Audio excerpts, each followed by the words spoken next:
Hello, I'm Scott Wrighton, and I serve as a Decatur City Manager, and it's my pleasure to bring these weekly updates about COVID and city activities to you every Wednesday. The number of cases reported here in Macon County is inching up pretty close to 1,000, and you've probably seen some information in the news that indicates that there have been added cases in some of the counties that surround Macon County. Let me put some of that in context. The number of Illinois counties that are on the warning list, that means that certain establishments have to close earlier and certain establishments aren't allowed to open at all, and if they can't get those numbers down, then they'd be lapsing back into phase 3.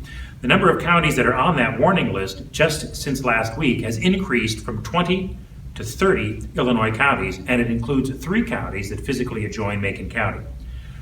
However, the good news is that Macon County is still not one of them, and the key indicators that the Illinois Department of Public Health uses to determine whether or not a county should be on the warning list are indicating that at least in Macon County, we are holding our own. One of the indicators that they use is the number of cases per 100,000 population.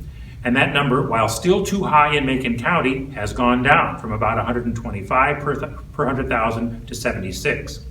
Another good indicator for Macon County is that our positivity rate, just since last week, has also gone down from about 5.9 to 4.4. Finally, the fatality rate from COVID here in Macon County is both well below the state percentage as well as the national one. Now, this doesn't mean in any way that we should let down our guard or cease to be as vigilant as we have been. And I would say that to put this in proper context, the reason why Macon County is holding its own and keeping these numbers down is because of the hard work you have all done to practice social distancing, to wear masks, to keep surfaces clean, and to be very careful about how we interact with others. It's probably a practice that by making this a regular practice, making it a habit almost, may serve us well as Decatur and Macon County move into the regular flu season in the fall. If we're practicing all these things, we can hope that it'll also bring down some of the regular flu numbers. The testing for COVID is available at several sites in Decatur. The newest one, right outside the Decatur Civic Center, Monday through Friday, 8 a.m. to 12 noon, and there's no requirement that you already have symptoms or that you've been exposed. They'll ask you some questions, but there won't be anybody turned away because you haven't been exposed or because you don't have symptoms, as has been the case in the past with some of the other testing sites. So just continue to make these practices, these safe practices, a part of your daily routine. And in that way, you can help keep businesses open and keep the economy here in Decatur vibrant. One of the other things I want to mention to you, and I've had the opportunity to talk with citizens about this, not only here on these videos, but elsewhere as well, about the census. And it is reaching crunch time. The federal government has decided that we will stop taking census field work and counting all the numbers and all the people at the end of this month on September 30. We know there's still a lot of neighborhoods in Decatur, a lot of living facilities in Decatur that haven't been counted. And so I just can't emphasize enough how important this is to Decatur. And so we are deploying some of our staff, working closely in coordination with the Census Bureau staff that are working to complete the census and get everybody possible counted before the end of September. It bears directly on the city's finances for the next 10 years.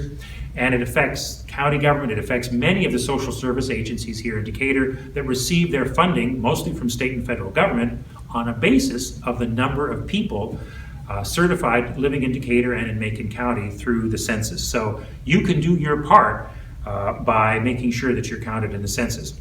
You can call the Census Bureau, you can go to their website, you can call somebody here in our Community Development Department. We're anxious to help you understand how you can make sure that you count in the census. So there's other business going on in the city. Last Monday night, the City Council held one of its regular monthly study sessions.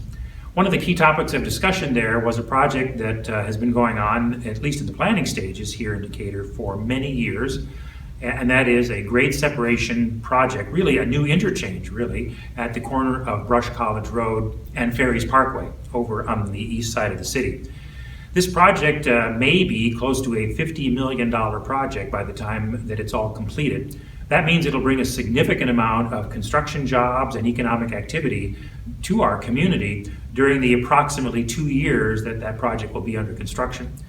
The bids are scheduled to be let in 2021, and the project could well go into 2023 before it's completed. So it'll be a fantastic project when it's done, but that intersection over there on the east side will likely be a source of some construction delays and detours while it's going on. For those of you not familiar with the Brush College project, it'll mean that there'll be a bridge for Brush College traffic, north and southbound, that'll go over Ferries Parkway, what we call grade separating. So there'll be a loop for you to go down or to go up, depending which way you're going. It'll involve significant construction on the 2 rail lines that adjoin that intersection, and a significant amount of land acquisition for that interchange construction, mostly on the southeast side of that intersection. So you can look forward to that. And another piece of the good news, in fact, this is a piece that the City Council talked about, is that although the project is a little bit over budget, overwhelmingly the majority of the project cost of this nearly $50 million or so that'll go into this project is coming from state and federal government. The local government does have some participation in the cost, but it is a much smaller portion of the cost.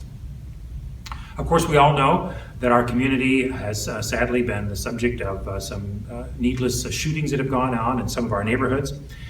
The strategies that the police department hopes to be using going forward, as well as an update about the new training methods that we have used in the past and we continue to use to update the department so it's in compliance with 21st century policing, is all going to be a subject that the City Council will be talking about at its September study session, and that'll be on the 14th of September.